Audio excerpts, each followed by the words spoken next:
ಜೀವನದಲ್ಲಿ ಒಂದು ವಿಚಿತ್ರ ಸತ್ಯ ಇದೆ. ಎಲ್ಲರಿಗೂ ಒಳ್ಳೆಯದನ್ನೇ ಮಾಡುವ ವ್ಯಕ್ತಿಯ ಜೀವನದಲ್ಲೇ ಹೆಚ್ಚು ಪರೀಕ್ಷೆಗಳು ಕಾಣಿಸುತ್ತವೆ. ಯಾರಿಗೂ ನೋವು ಕೊಡದವನೇ ಹೆಚ್ಚು ನೋವನ್ನು ಅನುಭವಿಸುತ್ತಿರುವಂತೆ ಕಾಣುತ್ತಾನೆ. ಪ್ರಾಮಾಣಿಕವಾಗಿ ಬದುಕುವವನೇ ಹೆಚ್ಚು ಸಂಕಷ್ಟಗಳನ್ನು ಎದುರಿಸುತ್ತಿರುವಂತೆ ಅನಿಸುತ್ತದೆ. ಈ ದೃಶ್ಯವನ್ನು ನೋಡಿ ಅನೇಕರು ಒಂದು ತಪ್ಪು ನಿರ್ಧಾರಕ್ಕೆ ಬರುತ್ತಾರೆ. ಒಳ್ಳೆಯವನಾಗಿ ಬದುಕುವುದಕ್ಕೆ ಅರ್ಥವೇ ಇಲ್ಲ ಎಂದು ಭಾವಿಸುತ್ತಾರೆ. ಆದರೆ ಈ ನಂಬಿಕೆಯ ಹಿಂದೆ ನಮ್ಮ ಮನಸ್ಸಿನ ಒಂದು ದೊಡ್ಡ ತಪ್ಪು ಅಡಗಿದೆ.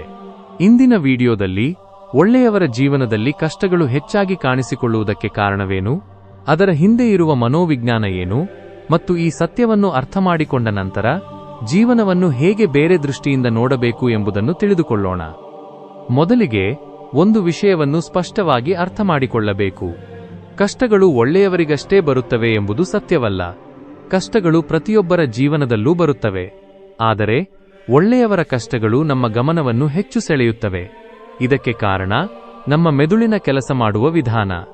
ಮನೋವಿಜ್ಞಾನದಲ್ಲಿ ಇದನ್ನು ಜಸ್ಟ್ ವರ್ಲ್ಡ್ ಬಾಯಸ್ ಎಂದು ಕರೆಯುತ್ತಾರೆ. ಅಂದರೆ ಒಳ್ಳೆಯವರಿಗೆ ಒಳ್ಳೆಯದೇ ಆಗಬೇಕು ಮತ್ತು ಕೆಟ್ಟವರಿಗೆ ಕೆಟ್ಟದೇ ಆಗಬೇಕು ಎಂಬ ನಿರೀಕ್ಷೆಯನ್ನು ನಮ್ಮ ಮನಸ್ಸು ಸಹಜವಾಗಿ ಹೊಂದಿರುತ್ತದೆ. ಜೀವನದಲ್ಲಿ ಅದು ನಡೆಯದಾಗ ನಮಗೆ ಅನ್ಯಾಯವಾಗಿದೆ ಎಂಬ ಭಾವನೆ ಹುಟ್ಟುತ್ತದೆ. ವಾಸ್ತವದಲ್ಲಿ ಜೀವನವು ಯಾರನ್ನೂ ಒಳ್ಳೆಯವರು ಅಥವಾ ಕೆಟ್ಟವರು ಎಂದು ಪ್ರತ್ಯೇಕಿಸಿ ಪರೀಕ್ಷಿಸುವುದಿಲ್ಲ. ಜೀವನವು ಎಲ್ಲರನ್ನೂ ಒಂದಲ್ಲ ಒಂದು ರೀತಿಯಲ್ಲಿ ಪರೀಕ್ಷಿಸುತ್ತದೆ. ಇದನ್ನು ಒಂದು ಮರದ ಉದಾಹರಣೆಯಿಂದ ಅರ್ಥಮಾಡಿಕೊಳ್ಳಬಹುದು. ಹೆಚ್ಚು ಹಣ್ಣು ಕೊಡುವ ಮರದ ಮೇಲೆಯೇ ಹೆಚ್ಚು ಕಲ್ಲುಗಳು ಬೀಳುತ್ತವೆ. ಹಣ್ಣು ಇಲ್ಲದ ಮರವನ್ನು ಯಾರೂ ಗಮನಿಸುವುದಿಲ್ಲ. ಇದರಿಂದ ಹಣ್ಣು ಕೊಡುವ ಮರ ತಪ್ಪು ಮಾಡಿದೆ ಎಂದರ್ಥವಲ್ಲ. ಅದರ ಮೌಲ್ಯವೇ ಅದನ್ನು ಎಲ್ಲರ ಗಮನಕ್ಕೆ ತರುತ್ತದೆ. ಜೀವನದಲ್ಲೂ ಇದೇ ನಿಯಮ ಕೆಲಸ ಮಾಡುತ್ತದೆ. ಹೆಚ್ಚು ಜವಾಬ್ದಾರಿಗಳನ್ನು ಹೊರುವ ವ್ಯಕ್ತಿ, ಹೆಚ್ಚು ಸಂಬಂಧಗಳನ್ನು ಕಾಪಾಡುವ ವ್ಯಕ್ತಿ ಮತ್ತು ಹೆಚ್ಚು ಪ್ರಾಮಾಣಿಕವಾಗಿ ಬದುಕುವ ವ್ಯಕ್ತಿ ಸಹಜವಾಗಿಯೇ ಹೆಚ್ಚು ಒತ್ತಡ, ಹೆಚ್ಚು ಸವಾಲು ಮತ್ತು ಹೆಚ್ಚು ಹೊಣೆಗಾರಿಕೆಯನ್ನು ಎದುರಿಸುತ್ತಾನೆ. ಆದ್ದರಿಂದ ಅವನ ಕಷ್ಟಗಳು ಹೊರಗಿನಿಂದ ದೊಡ್ಡದಾಗಿ ಕಾಣುತ್ತವೆ. ಇಲ್ಲಿ ಇನ್ನೊಂದು ಮನೋವಿಜ್ಞಾನದ ಸತ್ಯ ಅಡಗಿದೆ.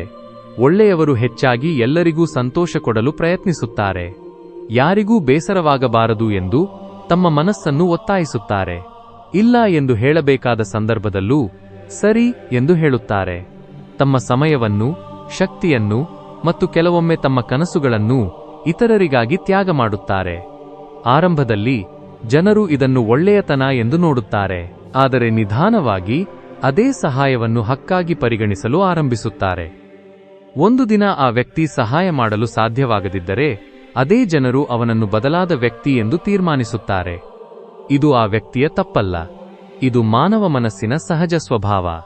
ಚಾಣಕ್ಯನು ಬಹಳ ಆಳವಾದ ಮಾತೊಂದನ್ನು ಹೇಳಿದ್ದಾನೆ.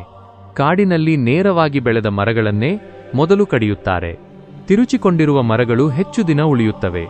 ಈ ಮಾತಿನ ಅರ್ಥ ಮೋಸಗಾರರಾಗಬೇಕು ಎಂಬುದಲ್ಲ, ಒಳ್ಳೆಯವರಾಗಬೇಕು. ಆದರೆ ಅತಿಯಾದ ಸರಳತೆಯಿಂದ ತಮ್ಮನ್ನು ತಾವು ದುರ್ಬಲರನ್ನಾಗಿ ಮಾಡಿಕೊಳ್ಳಬಾರದು ಎಂಬುದಾಗಿದೆ. ಒಳ್ಳೆಯತನಕ್ಕೆ ಜೊತೆಯಾಗಿ ವಿವೇಕವೂ ಇರಬೇಕು. ಇಲ್ಲದಿದ್ದರೆ ಜನರು ಒಳ್ಳೆಯತನವನ್ನು ಗೌರವಿಸುವ ಬದಲು ಬಳಸಿಕೊಳ್ಳಲು ಆರಂಭಿಸುತ್ತಾರೆ. ಭಗವದ್ಗೀತೆಯಲ್ಲಿಯೂ ಇದೇ ಸಂದೇಶ ಅಡಗಿದೆ. ಶ್ರೀಕೃಷ್ಣನು ಅರ್ಜುನನಿಗೆ ಜೀವನದಲ್ಲಿ ಕಷ್ಟಗಳು ಬರುವುದಿಲ್ಲ ಎಂದು ಯಾವತ್ತೂ ಹೇಳಲಿಲ್ಲ. ಬದಲಾಗಿ ಕಷ್ಟಗಳ ಮಧ್ಯೆಯೇ ಧರ್ಮವನ್ನು ಕಾಪಾಡುವ ಧೈರ್ಯವನ್ನು ಕಲಿಸಿದನು. ಅರ್ಜುನನು ಧರ್ಮದ ಪರವಾಗಿದ್ದ. ಆದರೂ ಅವನ ಜೀವನದಲ್ಲಿ ಮಹಾಯುದ್ಧವೇ ಎದುರಾಯಿತು. ಇದರಿಂದ ಒಂದು ಸತ್ಯ ಸ್ಪಷ್ಟವಾಗುತ್ತದೆ. ಒಳ್ಳೆಯವನಾಗಿರುವುದು ಕಷ್ಟಗಳನ್ನು ತಡೆಯುವುದಿಲ್ಲ, ಆದರೆ ಕಷ್ಟಗಳನ್ನು ಎದುರಿಸುವ ಶಕ್ತಿಯನ್ನು ಬೆಳೆಸುತ್ತದೆ. ಜೀವನದಲ್ಲಿ ಜಯ ಸಾಧಿಸುವವರು ಕಷ್ಟಗಳಿಲ್ಲದವರು ಅಲ್ಲ, ಕಷ್ಟಗಳನ್ನು ಸರಿಯಾಗಿ ಅರ್ಥಮಾಡಿಕೊಂಡವರು. ಬುದ್ಧನ ಜೀವನದಲ್ಲಿಯೂ ಇದೇ ಪಾಠ ಸಿಗುತ್ತದೆ. ದುಃಖವನ್ನು ಅವರು ಶಿಕ್ಷೆಯಾಗಿ ನೋಡಲಿಲ್ಲ, ಅದು ಜಾಗೃತಿಯ ಆರಂಭ ಎಂದು ಹೇಳಿದರು. ಪ್ರತಿಯೊಂದು ನೋವು ಕೂಡ ಒಂದು ಸಂದೇಶವನ್ನು ಹೊತ್ತು ಬರುತ್ತದೆ. ಮೋಸವಾಗುವುದು ವಿವೇಕವನ್ನು ಕಲಿಸುತ್ತದೆ, ಸೋಲು ಅನುಭವವನ್ನು ಕಲಿಸುತ್ತದೆ, ತಿರಸ್ಕಾರ ಆತ್ಮಗೌರವವನ್ನು ಬೆಳೆಸುತ್ತದೆ, ಕಳೆದುಕೊಳ್ಳುವುದು ಮೌಲ್ಯವನ್ನು ಅರ್ಥಮಾಡಿಸುತ್ತದೆ. ಆದ್ದರಿಂದ ಪ್ರತಿಯೊಂದು ಕಷ್ಟವೂ ನಮ್ಮ ಜೀವನದಲ್ಲಿ ಯಾವುದೋ ಒಂದು ಶಕ್ತಿಯನ್ನು ಬೆಳೆಸಲು ಬರುತ್ತದೆ. ಒಂದು ಸಣ್ಣ ಘಟನೆ ಇದನ್ನು ಇನ್ನಷ್ಟು ಸ್ಪಷ್ಟಗೊಳಿಸುತ್ತದೆ. ಒಂದು ಕಚೇರಿಯಲ್ಲಿ ಇಬ್ಬರು ಉದ್ಯೋಗಿಗಳು ಕೆಲಸ ಮಾಡುತ್ತಿದ್ದರು. ಮೊದಲನೆಯವನು ಯಾವ ಕೆಲಸ ಕೊಟ್ಟರೂ ಇಲ್ಲ ಎನ್ನದೆ ಮಾಡುತ್ತಿದ್ದ. ಎರಡನೆಯವನು ತನ್ನ ಜವಾಬ್ದಾರಿಯೊಳಗಿನ ಕೆಲಸವನ್ನು ಮಾತ್ರ ಅತ್ಯುತ್ತಮವಾಗಿ ಮಾಡುತ್ತಿದ್ದ. ಕೆಲವು ತಿಂಗಳುಗಳ ನಂತರ ಮೊದಲನೆಯ ವ್ಯಕ್ತಿಯ ಮೇಲೆಯೇ ಎಲ್ಲ ಕೆಲಸಗಳೂ ಬೀಳಲು ಆರಂಭವಾಯಿತು. ಅವನು ಹೆಚ್ಚು ಒತ್ತಡಕ್ಕೆ ಒಳಗಾದ. ಎರಡನೆಯ ವ್ಯಕ್ತಿ ಮಾತ್ರ ತನ್ನ ಸಮಯವನ್ನು, ಆರೋಗ್ಯವನ್ನು ಮತ್ತು ಕೆಲಸದ ಗುಣಮಟ್ಟವನ್ನು ಸಮತೋಲನದಲ್ಲಿ ಇಟ್ಟುಕೊಂಡ. ಇಲ್ಲಿ ಒಳ್ಳೆಯತನವೇ ಸಮಸ್ಯೆಯಾಗಿರಲಿಲ್ಲ, ಗಡಿಗಳಿಲ್ಲದ ಒಳ್ಳೆಯತನವೇ ಸಮಸ್ಯೆಯಾಗಿತ್ತು. ಇಂದಿನ ಮನೋವಿಜ್ಞಾನವು ಇದೇ ಮಾತನ್ನು ಹೇಳುತ್ತದೆ.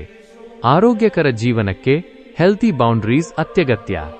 ಅಂದರೆ ಯಾವಾಗ ಸಹಾಯ ಮಾಡಬೇಕು, ಯಾವಾಗ ನಿರಾಕರಿಸಬೇಕು, ಯಾರನ್ನು ಎಷ್ಟು ನಂಬಬೇಕು ಮತ್ತು ಯಾವ ಮಟ್ಟಿಗೆ ತ್ಯಾಗ ಮಾಡಬೇಕು ಎಂಬ ಸ್ಪಷ್ಟತೆ ಇರಬೇಕು. ಈ ಗಡಿಗಳನ್ನು ಹೊಂದಿರುವ ವ್ಯಕ್ತಿ ಸ್ವಾರ್ಥಿಯಲ್ಲ, ತನ್ನ ಒಳ್ಳೆಯತನವನ್ನು ದೀರ್ಘಕಾಲ ಉಳಿಸಿಕೊಳ್ಳುವ ಬುದ್ಧಿವಂತ. ಸ್ವಾಮಿ ವಿವೇಕಾನಂದರು ಬಲವೇ ಜೀವನ ಎಂದು ಹೇಳಿದ್ದರು. ಈ ಬಲ ದೇಹದ ಶಕ್ತಿಯಲ್ಲ, ಮನಸ್ಸಿನ ಶಕ್ತಿ. ಟೀಕೆ ಬಂದರೂ ಕುಗ್ಗದ ಮನಸ್ಸು, ಸೋಲು ಬಂದರೂ ಮತ್ತೆ ಎದ್ದು ನಿಲ್ಲುವ ಧೈರ್ಯ, ಒಂಟಿತನ ಬಂದರೂ ತನ್ನ ಮೌಲ್ಯವನ್ನು ಮರೆಯದ ಆತ್ಮವಿಶ್ವಾಸ.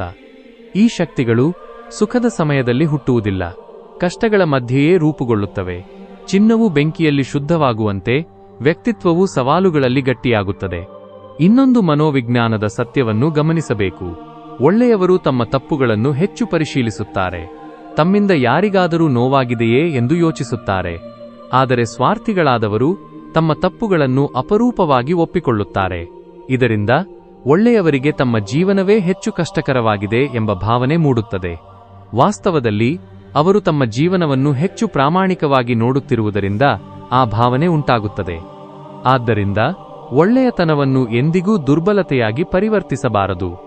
ಒಳ್ಳೆಯತನ ಎಂದರೆ ಗೌರವದಿಂದ ವರ್ತಿಸುವುದು. ದುರ್ಬಲತೆ ಎಂದರೆ ಎಲ್ಲರೂ ಬಳಸಿಕೊಳ್ಳಲು ಅವಕಾಶ ಕೊಡುವುದು. ಒಳ್ಳೆಯತನ ಎಂದರೆ ಸಹಾಯ ಮಾಡುವುದು. ದುರ್ಬಲತೆ ಎಂದರೆ ತನ್ನ ಜೀವನವನ್ನೇ ಬಿಟ್ಟು ಇತರರಿಗಾಗಿ ಬದುಕುವುದು. ಒಳ್ಳೆಯತನ ಎಂದರೆ ಕ್ಷಮಿಸುವುದು.